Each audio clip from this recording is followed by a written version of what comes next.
Thank you so much. Welcome everybody to this webinar put on by World Beyond War. And it's about wars are raging and climate is collapsing. So what can we do to address both problems at once?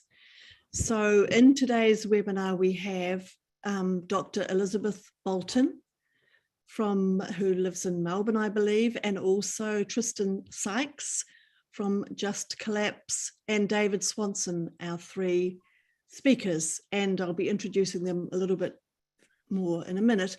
But first, I would like to turn over to our Australian, I should introduce myself, sorry. I'm Liz Remmerswaal and I'm the Vice President of World Beyond War. I'm from Aotearoa, New Zealand. I'm currently in Australia and I'm your moderator for today. So, but before we start, I'd just like to ask Dr. Boulton or Liz and Tristan, if you both would like to welcome us to your country, Australia. Start with you, Liz. Thank you, Liz. Yeah, we have a tradition in Australia where before we begin any talks or gatherings, that we begin by acknowledging the original owners of the land on which we stand. So in the particular area I am, in Creswick, Victoria, I'm standing on the land of the Dja Dja Wurrung people. So I pay my respects to their elders, past, present and emerging, and acknowledge that these lands were never ceded. And I also, whenever I say these things, I continually think of saying sorry for how much we stuff things up from the wisdom of the Indigenous culture and care for country. It seems like we're learning what they already knew. So thank you. Thanks, Liz. And I'd also like to acknowledge the people of the Palawa people, the country on which I stand, often referred to as the state of Tasmania, Lutruwita, often called now. I'd just like to say, because of course here Tasmania's Lutruwita is a special case because the genocide here was extraordinary, and so this case deserves some special mention. And in that regard, I'd like to acknowledge that before colonialization, there were some 10 to 20,000 people living in relative harmony with the ecosystem sustainably for tens of thousands of years, back when we had both intact ecosystems and when we had a stable climate. And we don't have a stable climate, we don't have intact ecosystems. And here in the state now known as Tasmania, we've got now 500,000 people. So anyway, I'd just like to acknowledge the Palawa people, their elders past, present and emerging. Thank you. Thank you so much, Tristan and Liz. And so the format that we're going to have is that we're going to hear first from David Swanson, followed by Dr. Elizabeth Boulton, followed by Tristan Sykes from Just Collapse, who will each speak for between 10 and 15 minutes. And I think there'll be a bell at 10 minutes. And then we're going to have a little bit interaction between the three of them based on what they've said. And then in the last half hour, we will be opening the floor to questions from you all. And you're welcome to put your questions in the chat. And so that's what we're going to do. And first of all, we're going to introduce Dr. Elizabeth Boulton, who is a doctoral research which explained why humanity was not responding to climate and environmental issues with the same energy and intensity applied to other alleged crises or threats like the global financial crisis or the flawed intelligence about weapons of mass destruction in Iraq. She found it relates to power underpinned by deeply entrenched ideas about how we perceive threat and danger, and developed an alternative conceptual approach to threat, the notion that climate and environmental crises constitute a hyperthreat, a new form of violence, killing, harm, and destruction. And the idea of entangled security whereby planetary, human, and state security are inherently interconnected. So she created a Plan E, which is the world's first climate and ecologically centered security strategy, offering a framework for mobilization and rapid action to contain the hyperthreat.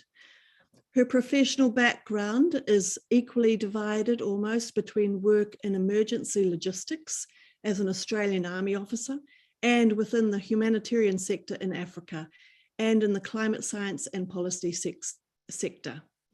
So she's an independent researcher and has a website called Destination Safe Earth. So welcome, Liz, and thank you for your time.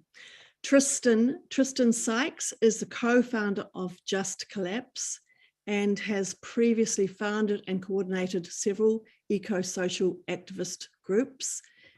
He's based in Tasmania, and he is a long-time social justice, environment, and truth activist, having founded Extinction Rebellion and Occupy in Tasmania and coordinated Free Assange Australia. Welcome, Tristan. And finally, David Swanson probably needs no introduction to most of you here.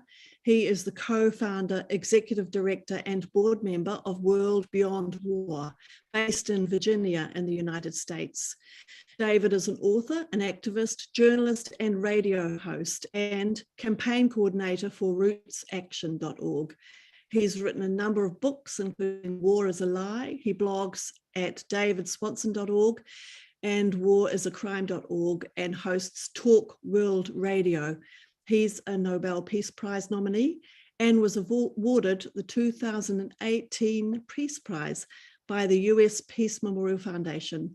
And you can follow him on Twitter at David Swanson and Facebook. So we're going to be looking at lots of things today, including what happens if the climate and ecological crisis is framed as a national threat, for example. So we're going to start with you, David.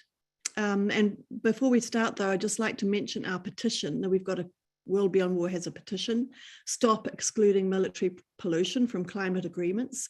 And if you haven't signed that, hopefully, Maya, if you can put that in the chat so people can sign that. And also, we have a wonderful peace pledge, which we would love you to sign as well, so you can really keep up to date with what's going on. But over to you, David Swanson. Welcome.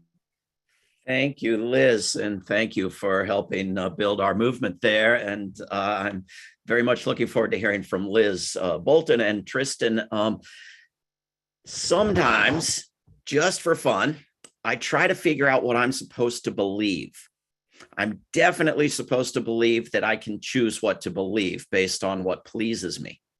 But I'm also supposed to believe that I have a duty to believe the right things. I think I'm supposed to believe the following. The greatest danger in the world is the wrong political party in the nation I live in. The second greatest threat to the world is Vladimir Putin.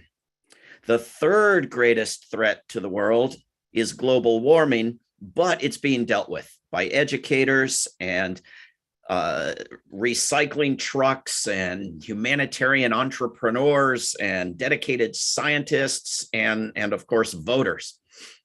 One thing that's not a serious threat at all is nuclear war, because that danger was switched off some 30 years ago. So Vladimir Putin might be the second greatest threat on Earth, but it's not a nuclear threat. It's a threat to censor your social media accounts and restrict LGBTQ rights and limit your shopping options and so forth. Other times, just because I'm a masochist, I suppose, I stop and try to figure out what I actually believe, what seems to actually be right. I believe the danger of nuclear war / nuclear winter and the danger of climate collapse have both been known of for decades, and humanity has done jack squat about eliminating either of them. But we've been told that one doesn't really exist, and we've been told that the other is very real and serious. So we need to buy electric cars and tweet funny things about ExxonMobil and so forth. We're told that war is a justified government activity, in fact, beyond questioning. But environmental destruction is an unjustified outrage that we need to do things against as individuals, as consumers, as voters.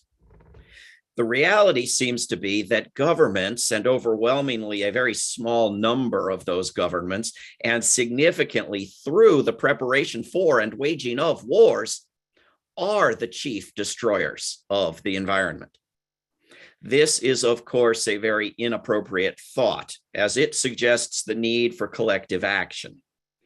It's thinking like an activist, even though it's just thinking about what is actually going on and arriving at the unavoidable conclusion that we need massive nonviolent activism, that using the right light bulbs in our houses won't save us, that lobbying our governments while cheering for their wars won't save us. But this line of thinking shouldn't be that shocking. If damaging the earth is a problem, then it should not come as a surprise that bombs and missiles and mines and bullets, even when used in the holy name of democracy, are part of the problem. If automobiles are a problem, should we be amazed that fighter jets are also a wee bit problematic? If we need to alter how we're treating the earth, can we really be amazed that dumping a huge percentage of our resources into demolishing and poisoning the earth is not the solution? The COP27 meeting is underway in Egypt, the 27th annual attempt to address climate collapse globally, with the first 26 having utterly failed, and with war dividing the world in a manner that prevents cooperation. The United States is sending over Congress members to push nuclear energy, which has always been a byproduct of and a Trojan horse for nuclear weaponry, as well as so-called natural gas, which is not natural but is gas. And yet, limitations on Congress member emissions are not even under consideration. And NATO is participating in the meetings exactly as if it were a government and part of the solution rather than the problem. And Egypt, armed by the very same corporations that arm NATO, is hosting the charade. War and preparations for war are not just the pit into which trillions of dollars that could be used to prevent environmental damage are dumped, but also a major direct cause of that environmental damage. Militarism is under 10% of total global fossil fuel emissions, but it's enough that governments want to keep it out of their commitments, especially certain governments. The US military's greenhouse gas emissions are more than those of most entire countries, not just their militaries, making it the single biggest institutional culprit, worse than any single corporation, but not worse than various entire industries. Exactly what militaries release would be easier to know with reporting requirements, but we know that it is more than numerous industries whose pollution is treated very seriously and addressed by climate agreements. To the damage of military's pollution should be added that of the weapons manufacturers, as well as the enormous destruction of the wars, the oil spills, oil fires, sunken oil tankers, methane leaks, etc. In militarism, we're talking about a top destroyer of land and water and air and ecosystems, as well as climate, as well as the chief impediment to global cooperation on climate, as well as the primary sinkhole for funds that could be going into climate protection. Well over half of US tax dollars, for example, go to militarism, more than the entire economies of most countries. Not just their military expense, not just their entire government expense, their entire economy. As a result of final hour demands made by the US government during negotiation of the 1997 Kyoto Treaty, military greenhouse gas emissions were exempted from climate negotiations. That tradition has continued. The 2015 Paris Agreement left cutting military greenhouse gas emissions to the discretion of the nations. The UN Framework Convention on Climate Change obliges signatories to publish annual greenhouse gas emissions, but military emissions reporting is voluntary and often not included. And yet there isn't an extra Earth to destroy with the military emissions. There's just the one planet.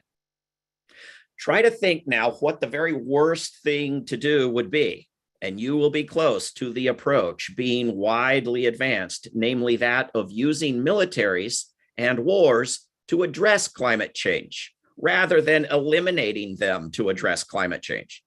Declaring that climate change causes wars misses the reality that human beings cause wars, and that unless we learn to address crises non-violently, we will only make them worse. And treating the victims of climate collapse as enemies misses the fact that climate collapse will end life for all of us. The fact that it is climate collapse itself that should be thought of as an enemy, and war that should be thought of as an enemy, and a culture of destruction that should be opposed, not a group of people or a piece of land. A major motivation behind some wars is the desire to control the resources that poison the earth, especially oil and gas. In fact, the launching of wars by wealthy nations in poor ones does not correlate with human rights violations or lack of democracy or threats of terrorism or impacts of climate change, but does strongly correlate with the presence of oil. War does most of its environmental damage where it happens, but also devastates the natural environment of military bases in foreign and home nations. The US military is the largest global landholder, with 800 foreign military bases in 80 countries. The US military is the third largest polluter of US waterways, never mind the places where it goes and fights the wars for the benefit of the US. The vast majority of major environmental disaster sites, so-called Superfund sites in the United States, are military bases. The environmental problem of militarism is hiding in plain sight. Now, I think that military personnel are the very last people we should want to listen to on the protection of our planet. I was just wondering, David, if you've met Major General Love Earth. Major General Love Earth, you've got to be kidding me. Okay, this ought to be good. Let me hear it. I'll go call him in and bring him in later. Just a minute.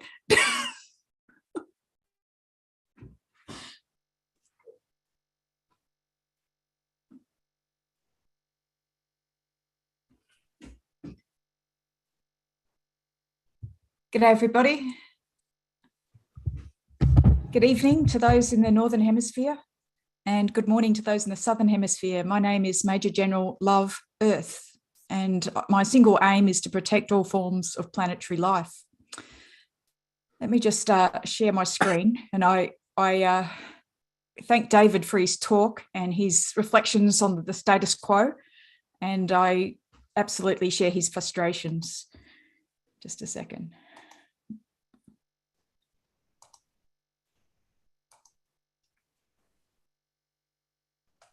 Did that come up okay? Yep. We see your Zoom screen, but not your slides yet. Okay. There you go. Got that? Okay. Okay, so firstly, I just want to say thank you very much to World Beyond War for the chance to participate today. And my research similarly concluded, like David has concluded, that our present day threat posture is completely incoherent. But perhaps this creates opportunity. So I'd like you to imagine a situation where, despite all the risks associated with securitization, that nonetheless, and with eyes wide open about such risks, the civil sector asks the security sector to consider the climate and ecological crisis and develop some concepts and options. So today, imagine that I am someone called Major General Love Earth, and that I have done that threat analysis, and I'm here to brief you on some of the results. So straight up, I want to emphasize that the approach I've taken is analytical and conceptual and exploratory.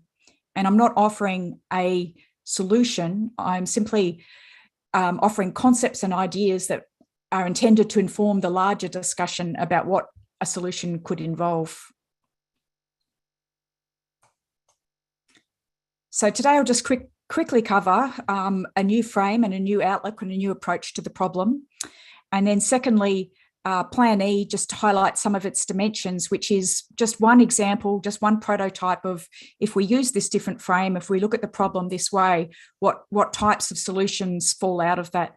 And I acknowledge the sort of the vast limitations of one person developing a plan, because typically these are multi-institutional endeavours involving stacks of special expertise. So it's really just a demonstration of something that could be done on a bigger scale.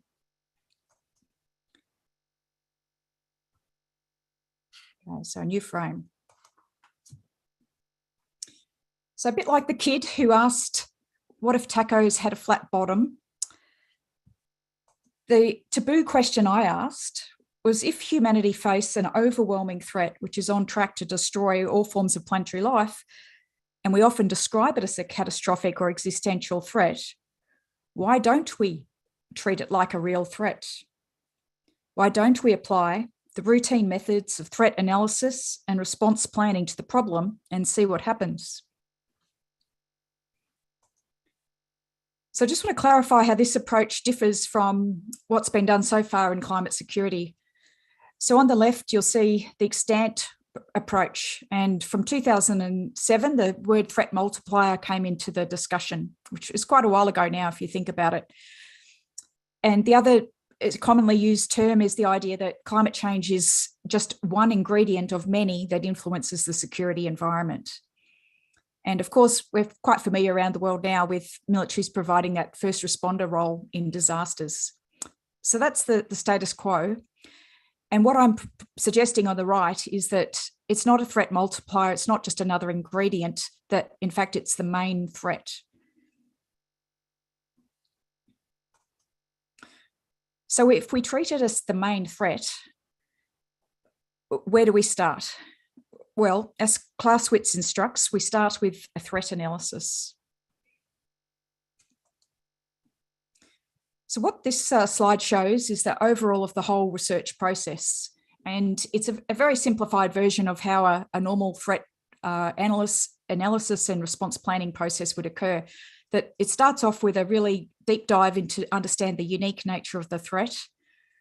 Next, it's about understanding the context, which hopefully you can see there's the idea of entangled security, that planet, state and humans security are inherently entangled. And the third step for the analysis was to consider the hyperthreat in the context of an entangled security environment. And finally, Plan E was just an example of what could, some ideas that came out of that. And just below there, you'll see the 4 publications that capture that research. So because the first step, the threat in blue, is so important, I'm just going to expand on that a little bit more now. So I drew the hyperthreat concept from eco-philosopher Timothy Morton's work on hyperobjects. And the exciting thing that he does is that instead of talking about global warming in terms of hundreds of different statistics on ice melt and soil moisture and rainfall patterns and so on, is that he turns it all into one thing. And it's a very, very strange thing that is massively distributed in time and space relative to humans, and humans have never encountered it before, and it completely baffles us. So he materializes it and turns it into this strange sort of monster. And his whole book explains how this monster moves, feels, and operates, because it defies our understandings, because we've never encountered such a thing like this. And explains through his book that the types of dimensions it has, that it's fog-like, it's spread through everything, like the oxygen in your nostrils right now, which has different parts per million of carbon than it might have had 20 years ago. Like Agent Orange, its effects are distributed geographically and through generations. and it's simply beyond our ability to define, manage it, or see it. So as it operates through other objects, you can see the cracked soil, but you can't see it. You can never point at it and go, there it is, there's global warming. And critically, he says that the arrival of this hyperobject essentially demotes the human being at an existential scale, that it is the new actor that will be the main shaping force in this coming century, and that all our normal tools of responding to threat and problems are simply inadequate. So I placed that concept into a threat context with some other theory, and I also decided to bring in all forms of environmental destruction and degradation. And as opposed to the climate crisis and climate emergency framings, which highlight urgency, I'm suggesting that this is actually a new form of violence, killing, destruction on harm. And also that it also constitutes new forms of hostile conscious intent, which is actually the technical definition of what a threat is, the consciousness of wanting to cause harm.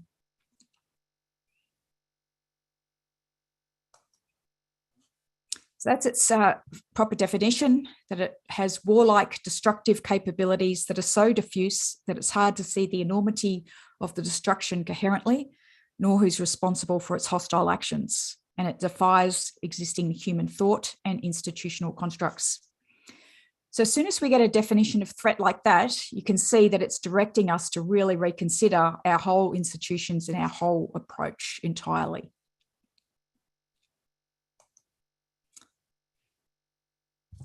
A thing called a centre of gravity analysis is undertaken to understand what are the sources of power of a threat and how could we target those. So I determined from my analysis that its source of power was its freedom of movement. There was no laws or regulations that can control it. It's often considered legal, these massive killing and destruction. It's infiltrated governments, laws, universities, and media. It appears legitimate, and it's dressed like, it doesn't look like a threat. It's dressed often wearing a fancy suit and tie. And the enablers of it are its invisibility and unknowability, and particularly like who's making what decisions, and also our human hesitancy, which is exasperated by deliberate attempts to confuse and distract us.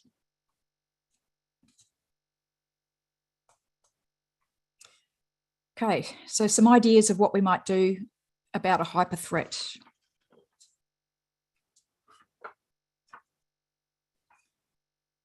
Okay, so I'm imagining that humanity is going to launch a hyper response, which starts on the 2nd of January, 2023. One of the first things is to really distill the mission. And at the moment, I would argue that we have a lot of mission confusion and incompatibility with the sustainable development goals, wanting to pursue economic growth at the same time as achieve a whole lot of other things. And they are all going back, and we know that they're not actually being achieved at the moment because they're both undermined. They're all undermined by the hyper threat and insecurity. So it's about just keeping it very, simplicity is actually a principle of war. So it's making it really, really simple what our priority is. And our priority is to create a safe path to safe Earth. You can see there the picture of the stabilized Earth is the same as safe, just a different terminology. And just to be very specific, the mission is to minimize and slow warming to the maximum extent, to arrest the 6th extinction event, and to see if we can get as many planetary boundaries as we can back into the safe operating space.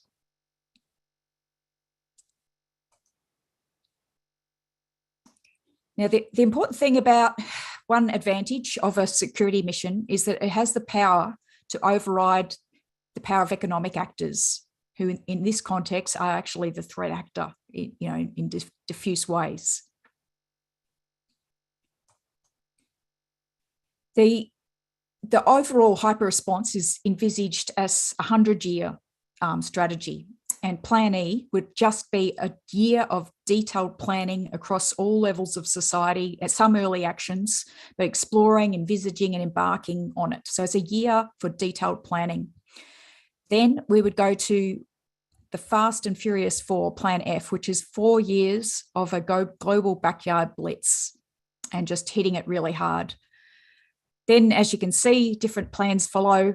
And I just want to highlight that Plan H, called Hold Hello Hell, that I'm anticipating that time is going to be extraordinarily difficult because they'll need to advance while under getting sustained attacks by the hyper threat, far worse than anything we've seen so far. So that means that the more we can do in the early phases, the more it helps those people in the later phases. And the idea of having several phases means that we can create momentum by concurrently having people planning the future activities, and that so we can get a bit of momentum. Okay, so one of the parts of the strategy involves targeting these enablers. And that allows us to develop 3 lines of effort that inform the whole strategy. So the first is making this threat visible and knowable. Who is doing what? Reduce its freedom of action, which clearly is obviously an area for legal reform. And increasing humans' speed and strength of response. Just a heads up, Liz, you're at 13 minutes. Okay, thank you. So just this diagram just shows that the overall thinking behind the whole approach, that there's 7 strategic concepts. And as I said, with the number 3, the targeting the enablers, 3 lines of effort fall out of that.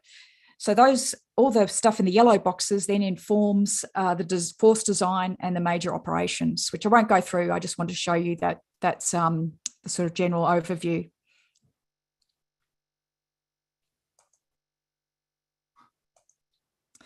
Okay, so the new design of a potential new security force or capability embodies the entangled security idea, in that we now have, instead of just a state security, we now have a planetary security task force and a human task force.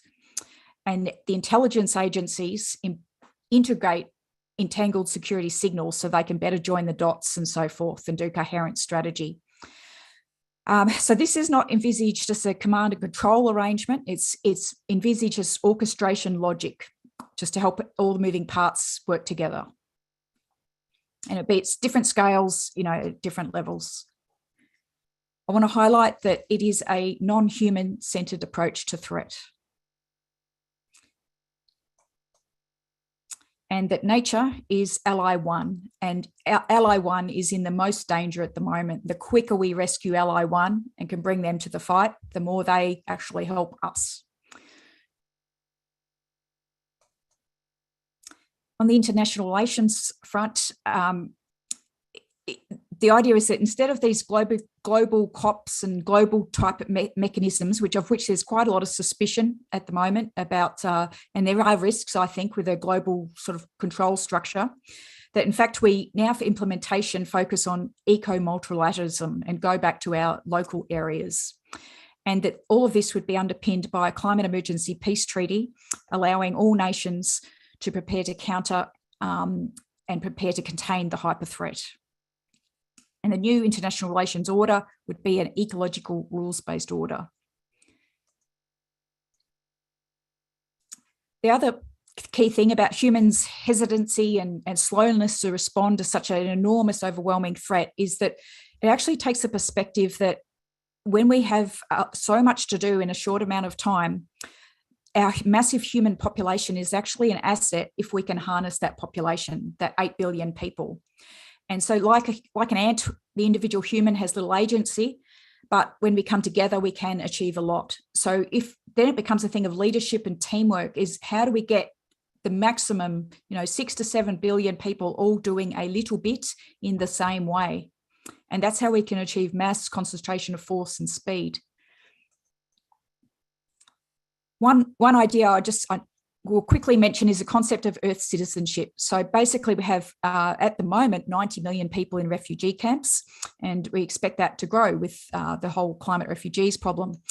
So what if we had a solution? We're already paying for them their food and accommodation, that if they wanted to, they could volunteer to work for the Hyper Response Force for 4 years, and they would earn Earth citizenship, which would entitle them to settle in certain areas of the world. So that would create potentially straight away a workforce of 16 million people. Just a heads up, Liz, we're at 15 minutes. Okay, so yeah, just basically there's a whole stack of capabilities that we would need to develop and train to make this to work. The point force, the financial is the biggest, one of the biggest ones, obviously a very important one. I'll just get to the end. You could probably, okay, the military industrial complex, all that capacity that they have, that technological engineering, research and development needs to be reorientated to the hyper response. Okay, and a whole body of work is required to understand we're going to face much harder impacts. How do we create survivability for livestock? Sort of I'm imagining all sorts of platforms we could drop into flood areas and who knows what we could design to protect and help animals and humans survive when it's going to be a lot worse. And we really urgently need to start thinking about that. So that's where that type of expertise could go. Okay, so overall, look, we reject the default, leave them to suffer, leave them to die strategy that is in place at the moment. And we reject the violency of complacency. We affirm that the security sector's reason for being, the reason people pay taxes for them, is to protect citizens and their interests. If the approach isn't working, we can change it. And as the nature of threat changes, we can change our threat posture. Imagining alternatives. I'm just going to flick through these sides. You can sort of get the idea that we have some bodies of knowledge in the security sector that we can reimagine and apply to this problem.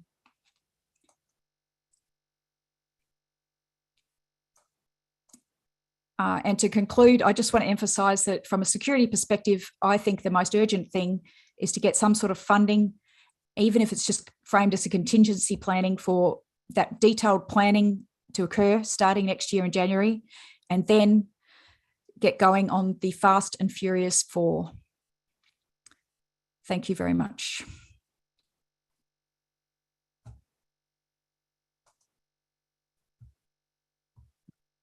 Thanks so much, Liz.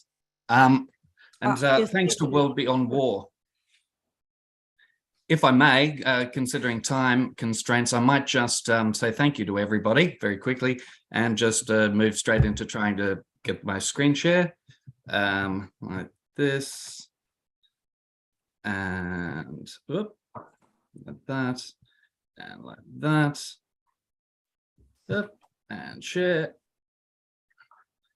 And this one.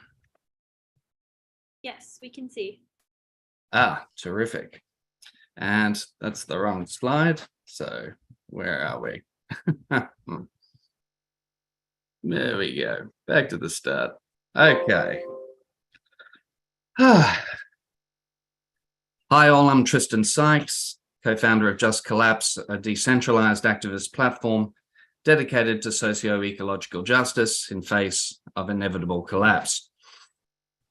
It's useful to note, perhaps at this point, that right now, the US war machine continues to occupy the oil-rich region of northeast Syria, stealing as much as 80% of the daily supply, despite having never been invited into the country.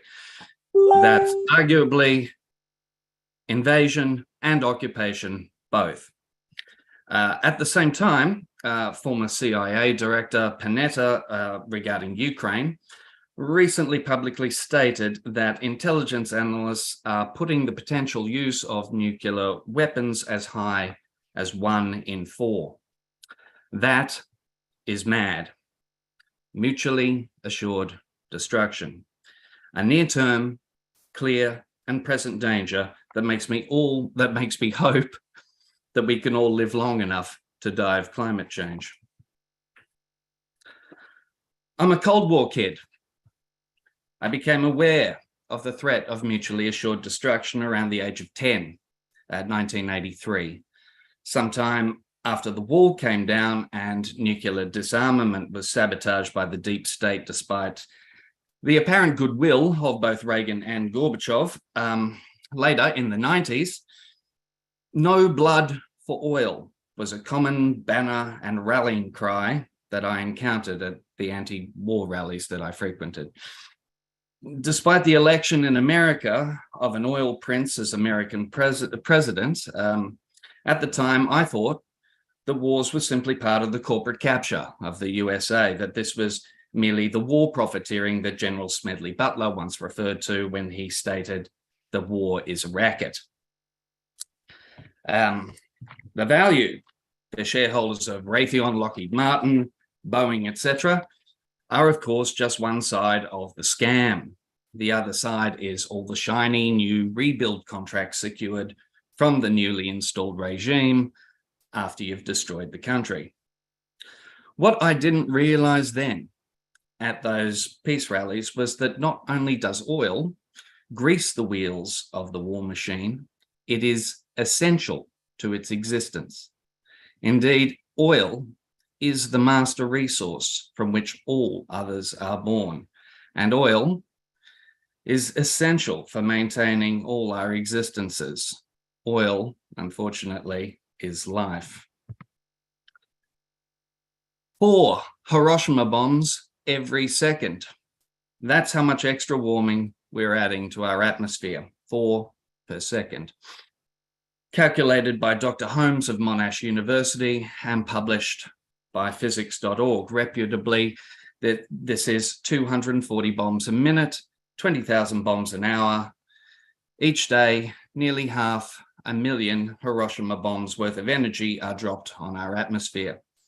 This is war, a war being waged on our planet, on our very life support system. No, Houston, we do not have a problem. Problems have solutions.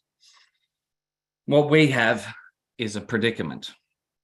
The problem with problem identification is that if you've incorrectly identified the problem, then solutions tend to become maladaptive.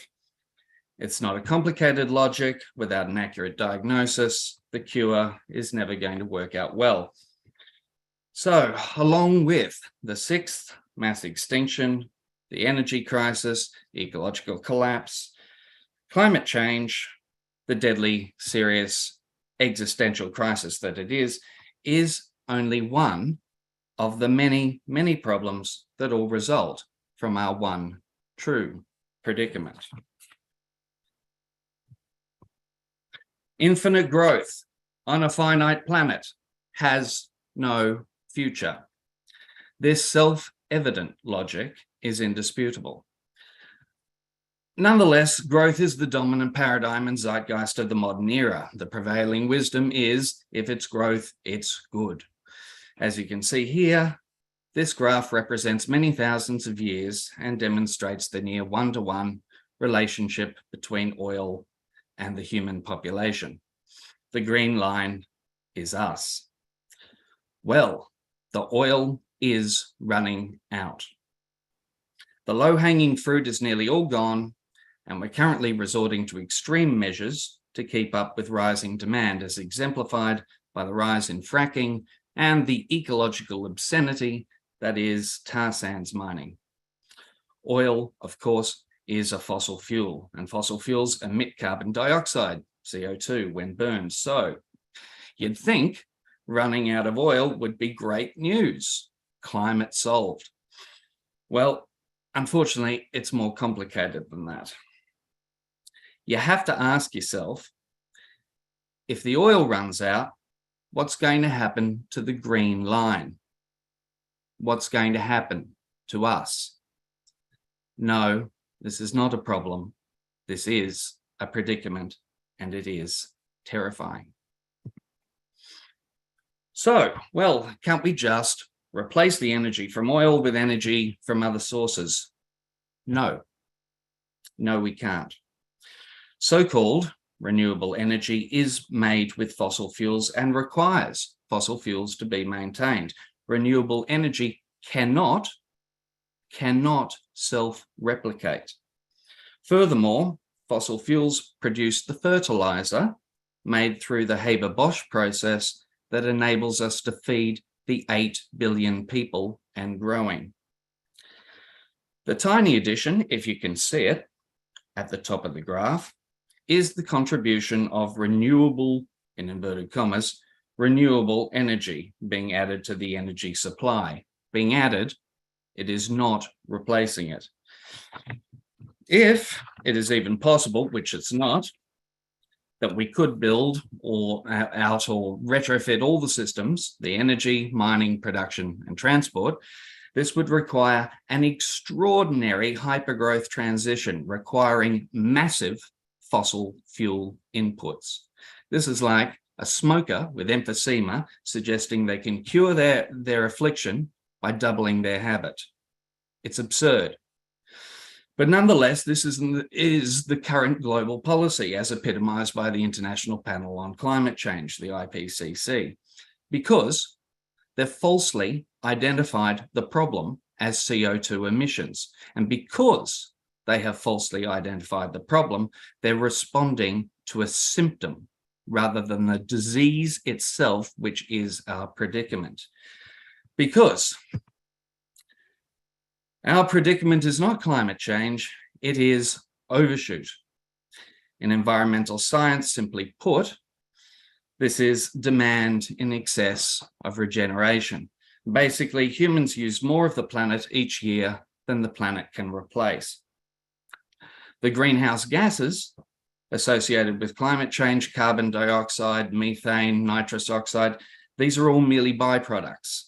These are pollution issues symptomatic of the one overarching predicament.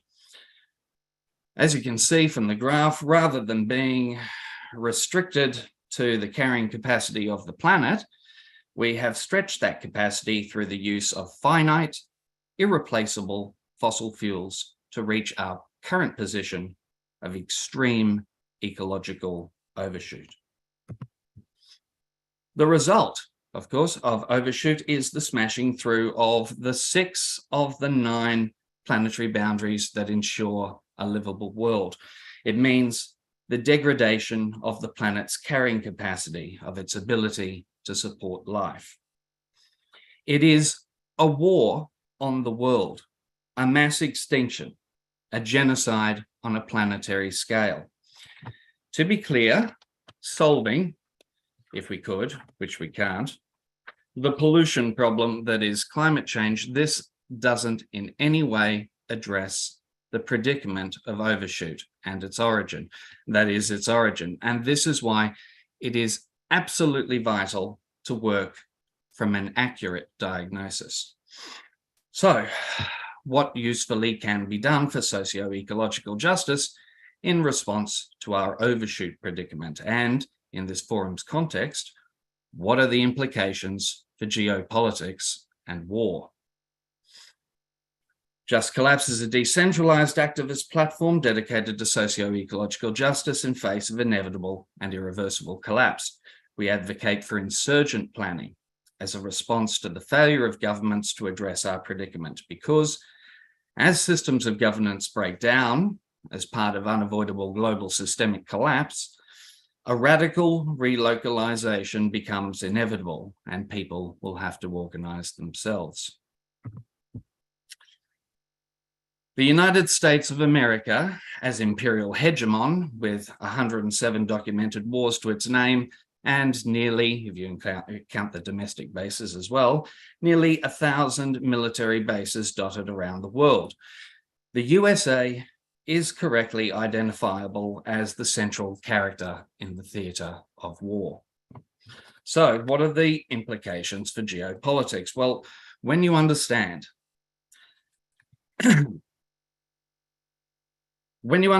all growth, GDP, and progress is enabled by fossil fuels, a great deal of military adventurism becomes more clearly seen. Indeed, there is nothing new about resource wars. Wars for resources were fought long before the age of empires, fought for access, for water, for minerals, for arable land. Israel's annexation of the Golan Heights under Netanyahu is just one modern example. In 1977, President Jimmy Carter's address to the nation attempted to convey the seriousness of what happens when the oil runs out. This is degrowth by disaster, collapse. I believe it was at this point that energy security became the meta framing for a shared and united understanding between the military-industrial complex, global capitalism, and the national interests of the USA. At all costs, the oil must flow. Flow it must, and flow it has.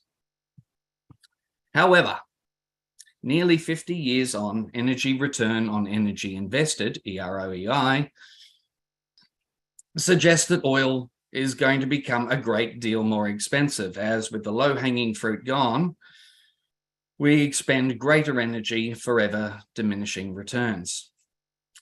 Oil as the master resource, as it becomes more expensive, this makes everything else more expensive too, leading to inflation, insecurity, default, poverty, social instability, and inevitably economic, political, and social collapse. As the process of collapse accelerates in face of resource scarcity, the potential for conflict and war is multiplied. Tristan, Without we're at doubt, 13 minutes, just a heads up. thanks, nearly done. Without doubt, climate change is an existential threat. Like a steamroller, once set in motion, it is near impossible to stop.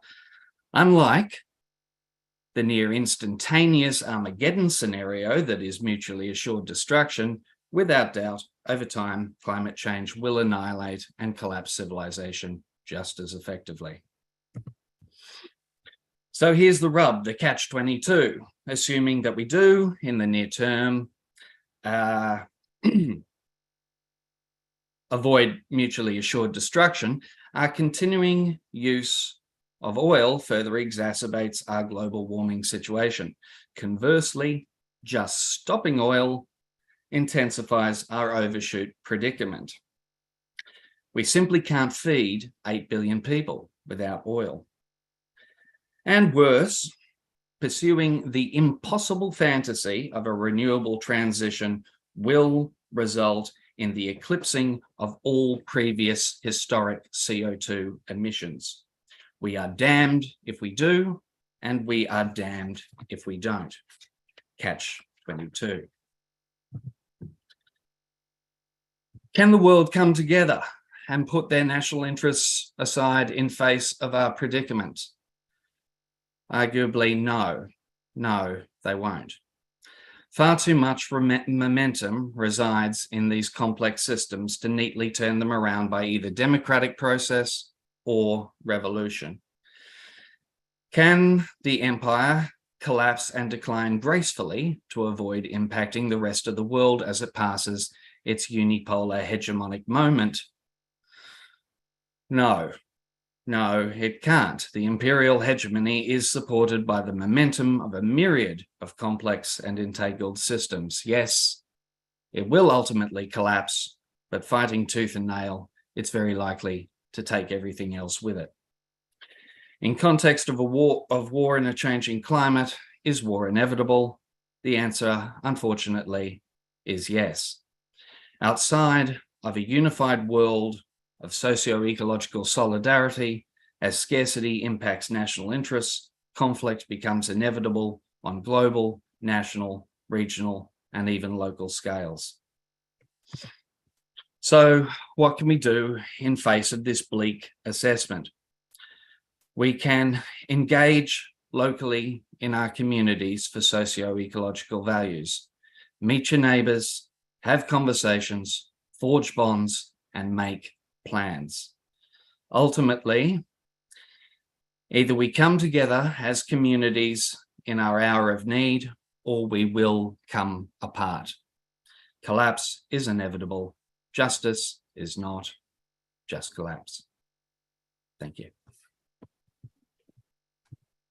Thank you so much, Tristan, Liz, and David, for some amazing presentations there. So that it's we've got a few minutes before we're going to go to questions, and for the three of you,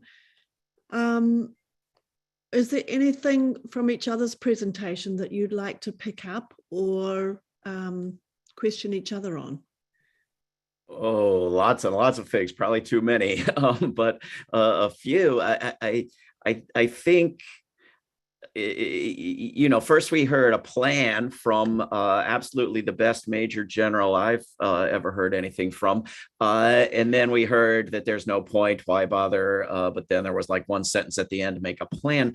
But I think this notion that we're damned if we keep burning more oil and we're damned if we reduce burning oil. So what the hell do we do? Makes it sort of difficult to know what sort of a plan to make. And I think, Tristan can correct me if I'm wrong, I'm pretty sure that there's plenty of oil to destroy everything, to destroy the climate, the oceans, the fresh water, the farmland, everything.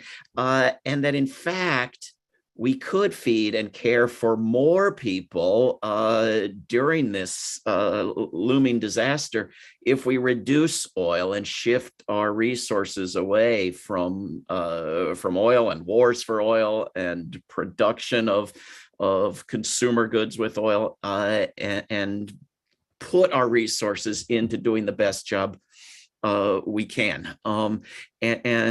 And I think part of that has to be not saving the livestock. As I saw at the end of Liz's presentation, we're going to have to get rid of the livestock and grow plants and eat them rather than feeding them all to livestock, which is actually sadly part of the problem, much as people love eating dead animals. But I think, I mean, I think that Liz's plan is excellent and better than any I've seen from any militaries.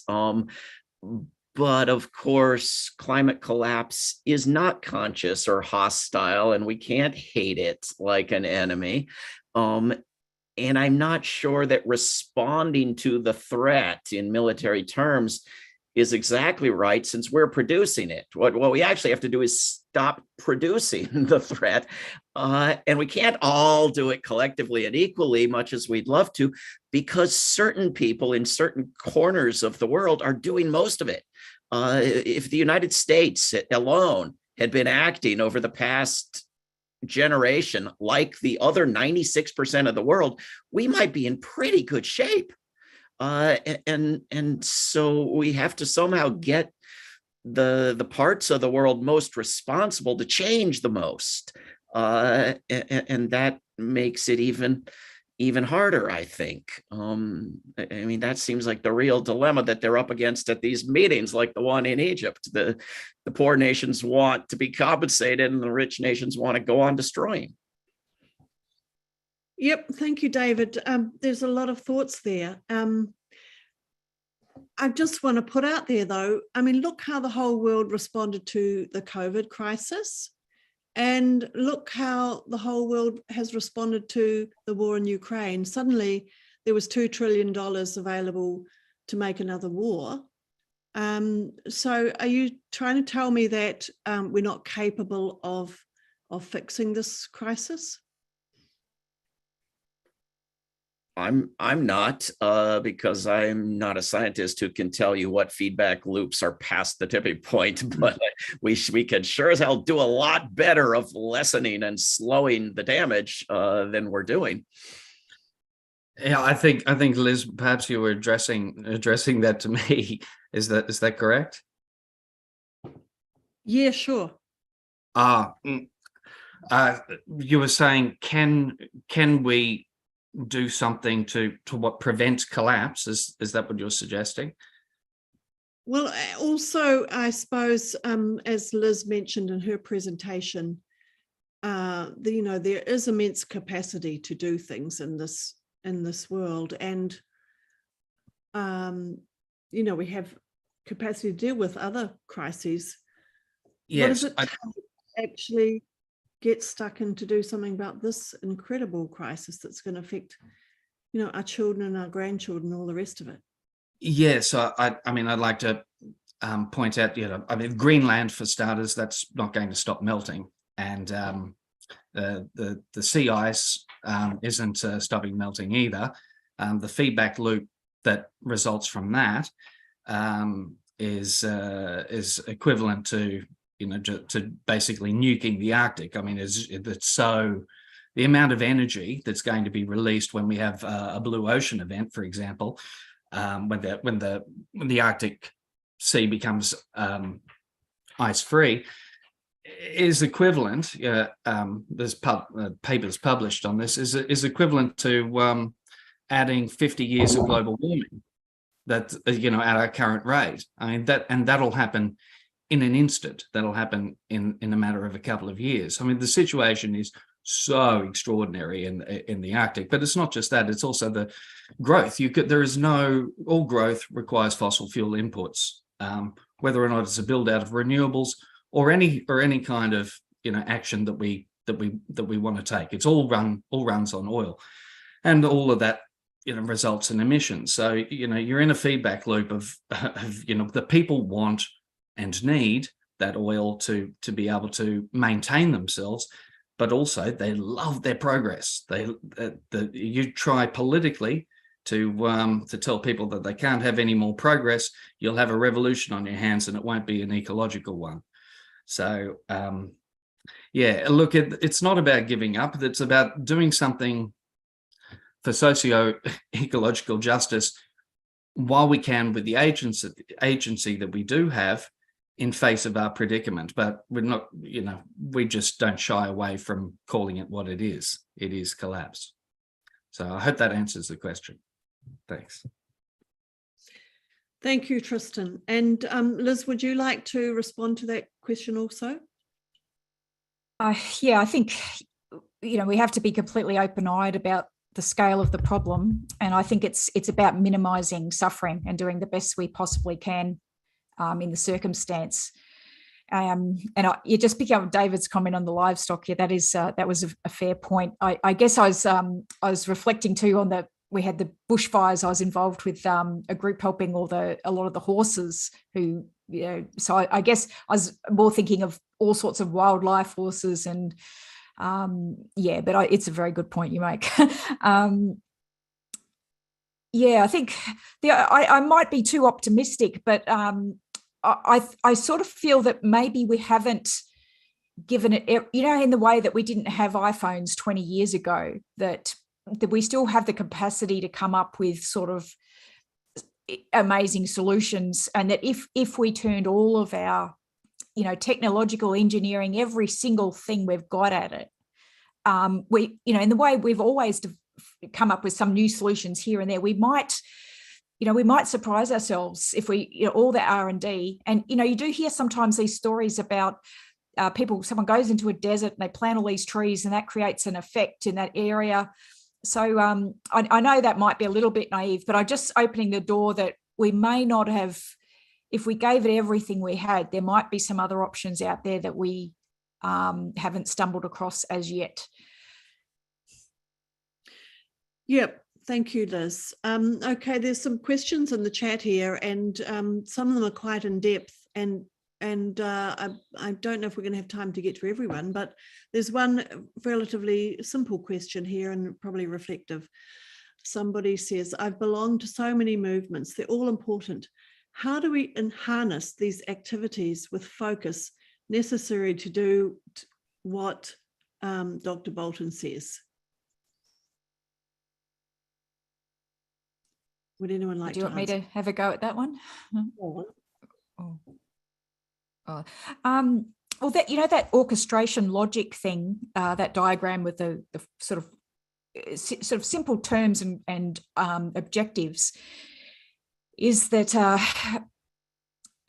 one of the mobilisation things, sorry, I should say, was called mobilisation in place, and that is the idea that people just stay in their existing institutions and organisations, and they just pivot so that we're all facing the same way, and there's some sort of coordination and logic as to what all those institutions and organisations are doing, so they're not pulling against each other.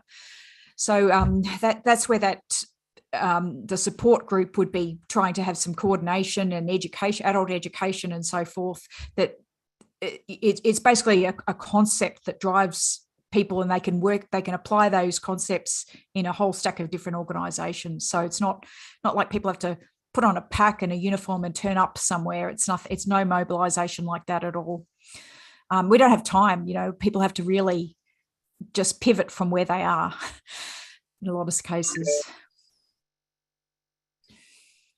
Okay, yes. So is there one, I think you mentioned in your talk, if there was one focus, if there was one aim that we could all agree on, what should that be, Liz? I think a safe path to safe Earth, but another catchphrase you could have is that every single person's behaviours or their company's activities or institution's activity has to analyse what they're doing as to what's informing what's contributing to the hyper threat, and then ensure all of their activities are reoriented to the hyper response. And that there's a thing in there called operation visibility and knowability. And so that's where understanding what little activities are harmful and then simply changing those to non-harmful activities, which of course, as you know, a lot of people are already endeavouring to do this anyway. But a bit I didn't get to mention was that this year of planning, there is this idea of it being very much a bottom-up approach, but that big shift of resources from a sort of a state security sector that we've got at the moment is to push those security assets and resources into the community and build up capability and skills in the community. So it's actually, that's bringing a whole lot more resources and expertise to the local level.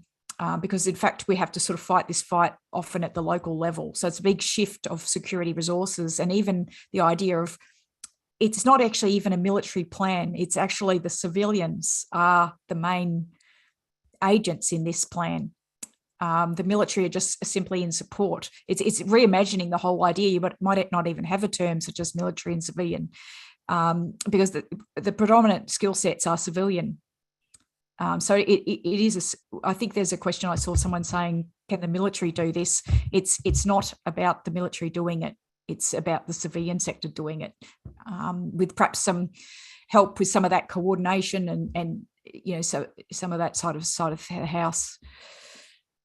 And if I could just add on to that, Liz, in many respects, that our approaches aren't too different, and in many ways are compatible.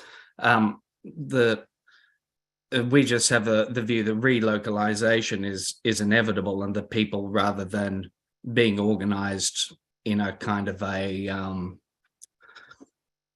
as a whole, should take it upon themselves to organize themselves, and knowing, because they know that their ecology, they know their community, they know their environment much better than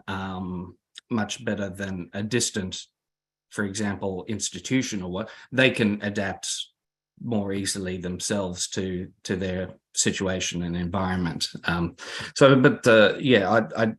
very much respect Liz's work, and I don't see any great conflict really between those approaches. If I can play a little bit of devil's advocate on various points here, a huge percentage of humanity lives in big cities that don't have farmland, that hardly have ecosystems worthy of the name. You're not going to feed New Yorkers out of Central Park. And trying to get billions of individuals to do something radically different because wisdom calls for it. I'd like to know some examples of when that's been done. I'd like to know which planet you could even get everybody to wear a little mask on their nose on. And if you have governments collecting trillions of dollars and dumping them into wars and bombs and planes and protection of oil fields and highways and corporate welfare for the oil companies, but you do get the billions of people to do everything right and use the right light bulbs and the right gardening skills and so forth. Is that really going to do it? I mean, don't we actually need to change things at the scale of governments. And isn't that where the sort of resources that that Liz Remmerswaal is talking about? World Beyond War, we always point out that just 3% of US military spending, you could end starvation. I mean, when you start talking about 80% of global military spending, I mean, you're beyond the wildest dreams of any environmental activists. Then you start talking about addressing this problem in ways we haven't dared even dream of. But if you're just talking about individuals shopping better and voting better and gardening better and forming local groups to come into harmony with their local ecosystems in Greenwich Village, I mean, I don't know that that's going to cut it. Yeah, I don't know if you. Oh, sorry.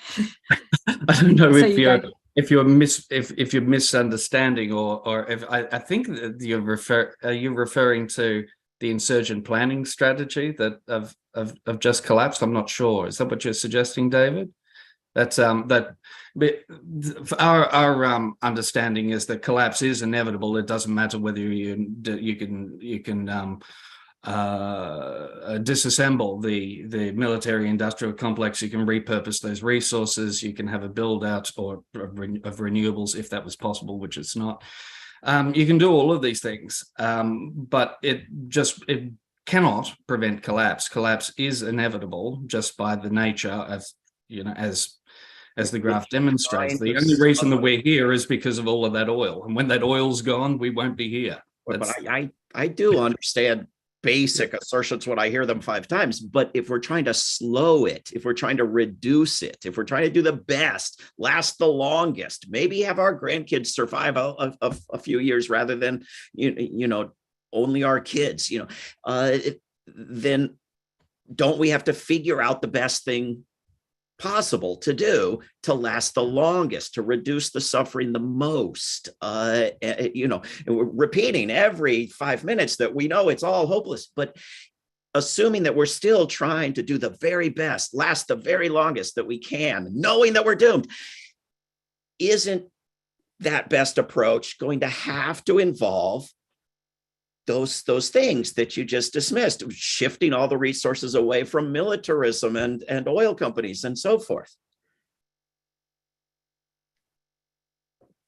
Yes, Liz, please unmute. Yeah, absolutely. I am imagining that funding is reshifted. And I should say it isn't, I know I was saying that there's groups and institutions stay in their existing organisation and that, but it is still a mobilisation. It's still in the way that you would for a World War I or World War II type of mobilisation. And, of course, in those ones we had, you had car manufacturers turned into manufacturing tanks, and, so it's that sort of scale of activity where, again, you had various people throughout. It wasn't just the soldiers who went, it was the whole community that, did a variety of things for the war effort then. So, I am seeing this shift of resources, and just, you say, okay, let's just say, for example, New York City or something like that. How would you, in 4 years, get New York City, everybody with local food or the ideal food situation and local energy and all the rest of it? Well, I would say to that there are stacks and stacks of people working on urban food forests and millions of different ideas. There's what I call the global citizen is a collective group of people around the world who have got endless ideas and have worked out some successful initiatives, but they just need to get the resourcing to turbocharge what they're doing. There are heaps of these ideas out there, and then coordinating and resourcing so that they can maximize those things. And I mean, I'm sort of imagining sometimes this, when you see on a military map and that people are advancing front, and you seize one town and then you seize the next and you seize the next, and they change the color of them, of which ones you own, that you would, as soon as we got New York, so for example, the city, as all zero emissions, that would go in a green dot, and we'd have a mission of advancing on the hyper threat by one town, one region at a time. And and literally just, for example, within 4 years, we could say to the food manufacturing places that you have got one, you'd have to consult, of course, but you've got 4 years, ideally one, that every single container, etc., is going to be recyclable, and you could even be a bit more, say that we're not going to have these colourful packages, and we're all going to go to plain recyclable type cardboard packaging across the board. You've got 1 year, bad luck. So there's. But I don't want to anticipate too many of the micro solutions, because that's why I'm trying to create a framework that we have a year of planning and consultation, and every solution has to be scaled to the local environment, etc. And so it's really just a framework for people to devise solutions if they're given a stack more resources and a mandate and a mission to do it. Thank you, Liz. And what you're describing is the kind of thing that is possible and has been seen, in World War II, for example, and again in the responses to COVID and the new war. There's another question here from somebody, and I'd like to ask each of you to answer this one. If you ran the world, or if you ran the country, what would you do first? And do you think that the first thing that would enable the rest would be universal basic income for everybody, and to get people out of an implosion in survival so that we can think together? So that's a question. I'll go to you first, Tristan. What would you do first if you ran the world? Well, I'm interested in this notion of universal basic income in terms of socio-ecological justice, which is what all I believe that is worth fighting for at this time. I just don't think there's a solution at the end of it. The universal basic income is argued as a just approach to doing anything or affecting a transition. And if there was a transition that could be affected, I would probably argue for it myself. I don't think of course there is, that transition is not materially physically possible. So and the other problem with the universal basic income is that it encourages more growth, and growth is really, it's the enemy. Growth is the enemy at every level, whether it's the growth of human population, or the growth in consumption, or the growth of resource extraction and pollution, carbon dioxide, growth. So no, I wouldn't be implementing a universal basic income. I would probably, I would abdicate my role as global leader, and ask people to lead themselves. That's probably where I'd go. Thanks. Thank you, Tristan. What about you, Liz? If you were running the world, what would be your first thing? Number one would be trying to pursue a climate ecological peace treaty around the world, and ideally for at least 10 years, and to get that effort happening, might have to get a whole lot of other people involved in the diplomacy effort, other than the normal state type to diplomats. So sort of industry and community groups. It'd be an enormous effort. I know that's happened. Some people would say that's happening in COP at the moment, but I would just go after that. There's a very strong argument. It's mutually assured destruction war at the moment, and nobody has time for it. So get that in stone, that climate emergency peace treaty. And just in terms of the DUI option, universal basic income option, the one I was sort of imagining is that first, the 5 years, the 1 year of planning, and then the fast and furious, that 5 years, that, just some temporary, reasonable financial situation. It could be a UBI, but that would allow time for the point force, and we get in all the best economic thinkers that we've got to devise a better longer term solution. But just in the short term, something would just finance that immediate sort of war effort for 5 years, and then while better solutions are devised. Thank you, Liz. What about you, David, if you ran the world? Well, I think I agree with Tristan and Liz that I wouldn't want to run the world. I would want to create a way for the world to run itself better than it's doing now. I don't think, unless you're in a place like New Zealand, it makes any sense to look at the reaction to COVID as something to model anything on. Is generally a disaster of absolute lack of cooperation, learning from other countries doing it better, acting on the basis of profit for drug companies rather than human health. It has still not been made the priority it should, or been treated in an admirable way, except in certain little corners of the planet that the rest of the planet fails to learn from. I would create a global government to be in charge of, if I were in charge of the globe, and I would make it work not only with nations, but with local governments around the world. And I would make it take some power away from nations for itself and for the local governments around the world.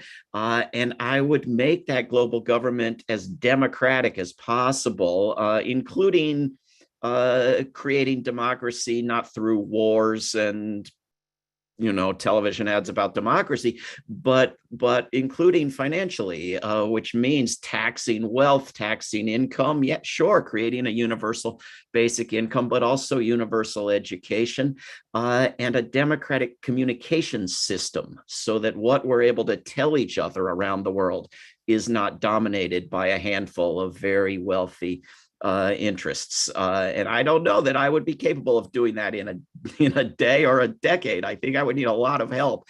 But I think I would very quickly want to not be in charge of the world anymore. What you're describing, David, sounds a little bit similar to the United Nations, which was set up after World War II.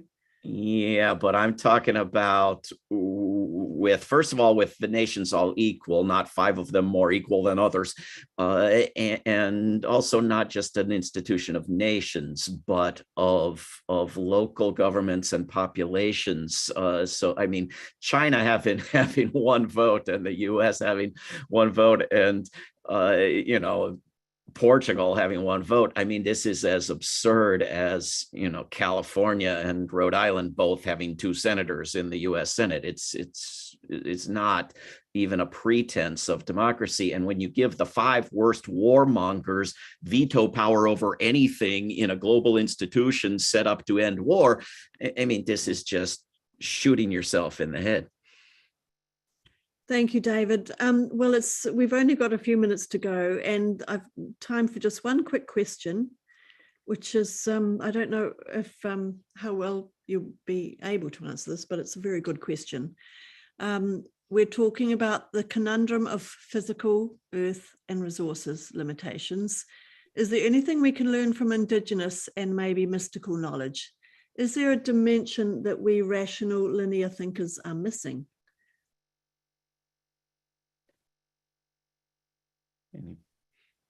I'm happy to answer, but I thought everybody would jump on this one. Tristan, Liz? I've got some ideas, but you go. Well, I'm not the one to answer about mystical knowledge. I have no use for it, but learn from Indigenous cultures, of course. My God, you're talking about cultures that survived sustainably for thousands and thousands of years with no difficulty whatsoever. This is exactly what needs to be done, is to learn from Indigenous cultures and try to do likewise. Actually, sorry, you go. Oh, actually, in the plan, there's a thing called Operation Beauty, which it has a couple of components, but one of of course, it's restoring Eden Earth, as it's the beautiful place it is, as much as we can. But there's another one part of Operational Beauty is that reconnection with our hearts and nature, and that I was proposing that the Indigenous people actually lead that program of work, because of their deep understanding of it, and such, when you start reading, I'm sure people here have read them, when you start reading some of the concepts and understandings and myths and things around nature, it's just so beautiful and entrancing. So yeah, I would say they would have a lead role as educators and trainers and so on. Well, Thanks. that's wonderful. Thanks, That's Liz. really... Oh, sorry, Tristan. That's all right. Look, I obviously I'm not going to speak for Indigenous peoples of the world or anything. I just would reiterate what little knowledge I have of the experience of the Tasmanians, of the Lutruwita of Palawa, and just reiterate that there were 10 to 20,000 people living sustainably for thousands of years on the island that I live on, and there are now 500,000, and we don't have a stable climate anymore, and we don't have intact ecosystems. So I just reiterate that. Thanks. Could I just make one other little point? There's this concept by Kate Rigby called optimism of the way, and I actually think we could actually design this so that it's actually enormously fun, and that we have heaps of music and art and culture in the way, and we just design our hyper response so it is actually as fun as possible, with the heaps of connection that a lot of people don't have in this technological type of world we live in. So it could actually, in terms of spiritual, it could be incredibly fun in some ways. I know there's obviously a lot of bad stuff there as well, but thanks. I think that's a really good point to end on, because I mean, a lot of this is very kind of depressing and insolvable, but that's really not an option for us to give up. And I think probably everybody who's here are people who care and people who want to make a contribution and are making a contribution. So I'd like to thank everybody for coming along. I'm sorry for those of you we haven't managed to ask your questions. There's some great questions here. I see that somebody, Lady Carla Davis, has just put that music is the international language. That's something that we also, we need to raise spirits as we tackle these challenges. The arts are very, very good for doing that, as long as they're not funded by the fossil fuel industries all the time, which many of them are. But anyway, look, thank you everybody for coming, and please make sure that you have signed our peace pledge in World Beyond War, and also that you've signed our petition about the Conference of Parties for making military emissions accountable, because currently they're not accountable as part of the COP agreements, which is kind of ridiculous, because they do account for massive trillions of carbon emissions, and it's really important that we get the military accountable. And thank especially to you, Liz and Tristan and David, and for your wonderful work and for inspiring us and educating us. And also to Maya, who's doing the technical. Thank you so much, Maya, behind the scenes. This will be emailed to you, this presentation. It's on YouTube. You're welcome to share it. There's an incredible work on those presentations. So I think that's all from us and all from me. And have a lovely rest of the day. Thanks, Liz. Thanks, Liz. Thanks, everyone. Other Liz and Tristan.